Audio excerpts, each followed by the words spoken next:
وہاں یہ ہے کہ ہر بچہ گناہ گار پیدا ہوتا ہے۔ قرآن نے یہ کہا کہ یہ نفس جو ہے انسان کا برائی کی طرف بھی لے جاتا ہے، لیکن جس پہ خدا کی رحمت ہو، خدا کا رحم ہو، وہ نہیں یہ کرتا۔ تو بنیادی طور پر یہ نفس کی چیز نہیں ہوئی کہ وہ برائی کی طرف لے جاتا ہے، وہ نفس لے جاتا ہے جو رحم خداوندی میں نہیں ہوتا۔ وہ میں الگ عرض کروں گا کہ یہ کیا چیز ہو گئی۔ قرآن تو عزیزان من دو دو لفظوں میں اس قدر بنیادی حقائق بیان کر جاتا ہے۔ اتنا بڑا یہ عقیدہ عیسائیت کا تھم ہے ان کے ہاں کے مذہب کا کہ ہر انسانی بچہ پیدائشی گناہ گار پیدا ہوتا ہے۔ جناب قرآن نے بھی قول یہ اسی کا تھا، ان النفس لامارۃ بالسوء، امارہ کے معنی بڑی تیز شدت سے امر کرنے والا۔ لیکن اس کے بعد قرآن نے یہ فوراً کہہ دیا کہ یہ نہ سمجھ لیا جائے کہ نفس کرتا ہی یہ ہے، وہ ہوتا ہی اس کام کے لیے ہے، وہ گناہ کے لیے آمادہ کرتا ہے، وہ ہمیشہ جرم کی طرف آمادہ کر الا ما رحم ربی۔ یہ ادھر چلے جائیے، درمیان میں لوامہ کی طرف میں بعد میں آؤں گا۔ تیسری سٹیج ہے اس کی مطمئنہ۔ کیا قرآن کی اصطلاحات ہیں عزیزان من، میں نے عرض کیا نا کہ ان کے بنیادی معنی کی طرف جائیے تو جھوم جاتا ہے انسان۔ یہ ہے وہ نفس کہ جس کو جنت میں جانے کے لیے کوالیفائڈ کر دیتا ہے قرآن کہ ہاں یہ ہے مستحق ہے یہ جنت میں جانے کا۔ یہ ہے 89/27۔ پھر میری بیٹیاں کہیں کہ میں نے 79 اور 99 کہا کہ آتا ہی نہیں ہے بابا کو۔ یہ وہ 89 بڑا اچھا ہے، پردہ ٹکیا رہتا ہے جناب۔ ویسے بھی انگریزی جڑی ہے بڑے پردے ٹک دینی ہے۔ کدی کلب چو نہیں کہندا پیا میری بیوی ہے، مائی وائف۔ جی ہاں، تو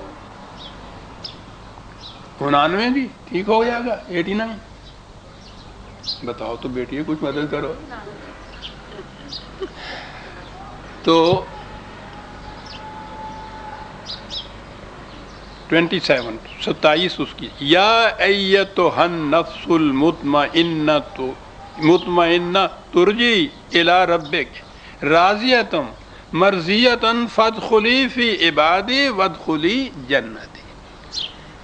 یہ ہے وہ سٹیج نفس مطمئنہ، بیلنسڈ مائنڈ، جس میں کوئی اضطراب نہیں، ریب نہیں، کشمکش نہیں، اطمینان سے یکسو ہو گیا ہے، صحیح فیصلے کیے ہیں، صحیح مقام حاصل کیا ہے۔ یہی وہ مقام ہے کہ جس کو وہ کہتا ہے کہ جنت میں جانے کا اہل ہو گیا، مستحق ہو گیا، کوالیفائی کر لیا، اس قابل ہو گیا کہ یہ جنت۔ لیکن پھر بھی وہ قرآن، میں نے عرض کیا نا، کہیں بھی قرآن کوئی بات بیان کرے وہ اصل جو اپنا مقصد ہے اس کو ساتھ لے آتا ہے، ذرا بیچ میں لے آیا کہ یہ انفرادی چیز نہیں ہے، یہ نجات جسے کہتے ہیں ہر فرد کی الگ الگ ہو جاتی ہے۔ یہ روحانیت نہیں ہے کہ ذوق این بادہ نہ دانی با خدا تانا چشی، جب تک خود نہ پیو پتہ ہی نہیں چل سکتا یہ کیا ہے۔ یہ خانقاہیت نہیں ہے، یہ عیسائیت نہیں ہے، یہ مسٹکزم نہیں ہے، یہ تو جنت میں جانا ہے فادخلی فی عبادی، دوسرے انسانوں کے ساتھ مل کر جانا ہے۔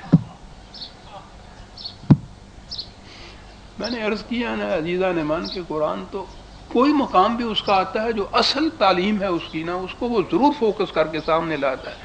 نفس مطمئنہ تو انفرادی ہے، ہر فرد کا اپنا اپنا ہے۔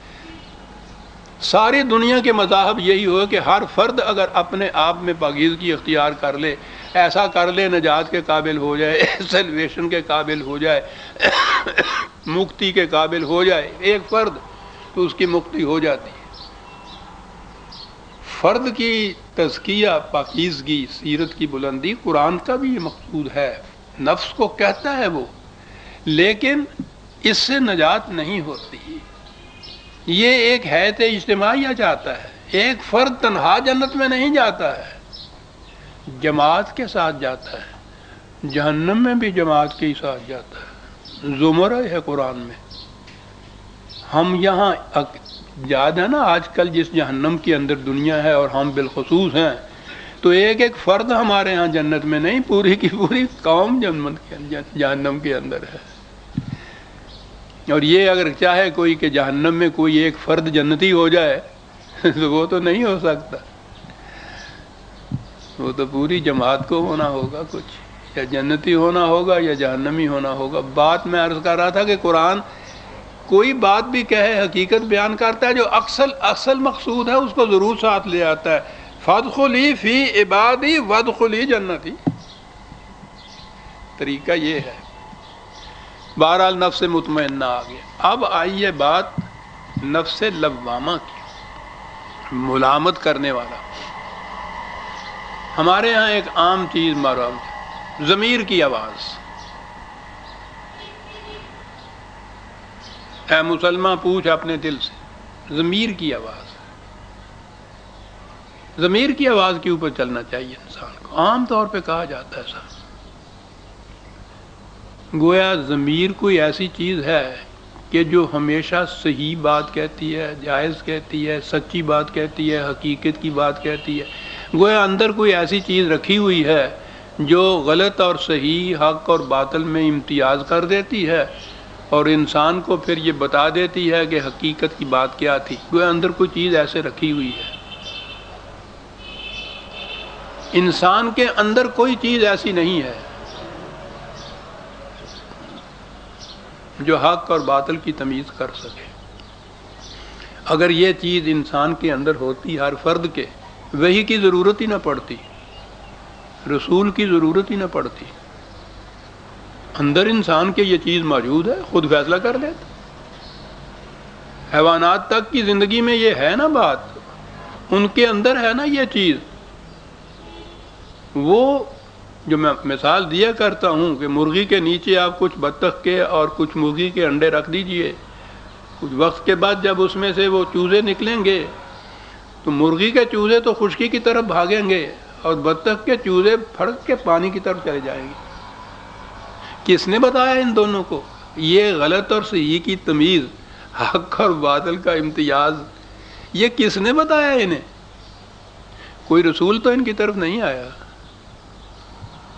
یہ ان کے اندر رکھی ہوئی چیز ہے جسے جبلت کہتے ہیں، انسٹنکٹ کہتے ہیں۔ یہ ہے ان کے اندر رکھی ہوئی بات۔ اس قسم کی کوئی چیز انسانی بچے کے اندر نہیں رکھی ہوئی۔ اس کو دیکھیے ذرا، بچہ گھٹنیوں چلنے لگے مصیبت بن جاتا ہے ماں کے لیے۔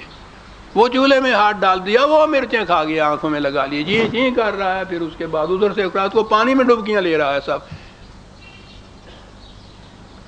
حیوان کا کوئی بچہ ایسے نہیں کرتا۔ مرغی کا چوزا کبھی پانی کی طرف نہیں جاتا۔ یہی حضرت اشرف المخلوقات ہیں جن کی کیفیت یہ ہے، کچھ پتہ ہی نہیں چلتا کہ کدھر دیکھیں گے، اس کے اندر نہیں ہے۔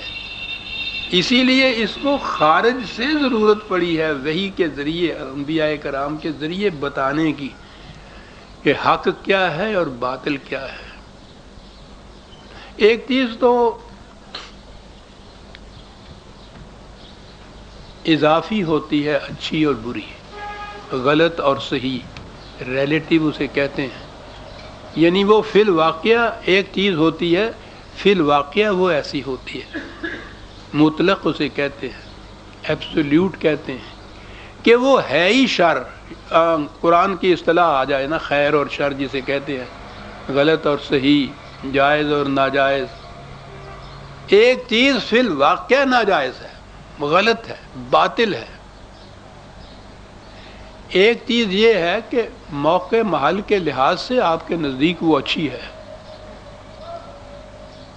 آپ نے جس گاؤں میں جانا ہے، چوراہے پہ سے وہ راستہ اختیار اگر آپ نے کر لیا تو وہ صحیح راستہ ہے، لیکن یہ اسی صورت میں صحیح ہے نا کہ جس گاؤں کی طرف آپ نے جانا ہے اس طرف یہ جاتا ہے۔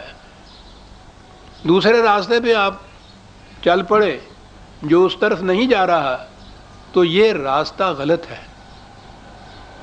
اور راستے تو دونوں ہی ایک جیسے ہیں، ان میں سے نہ کوئی صحیح راستہ ہے نہ کوئی غلط راستہ ہے۔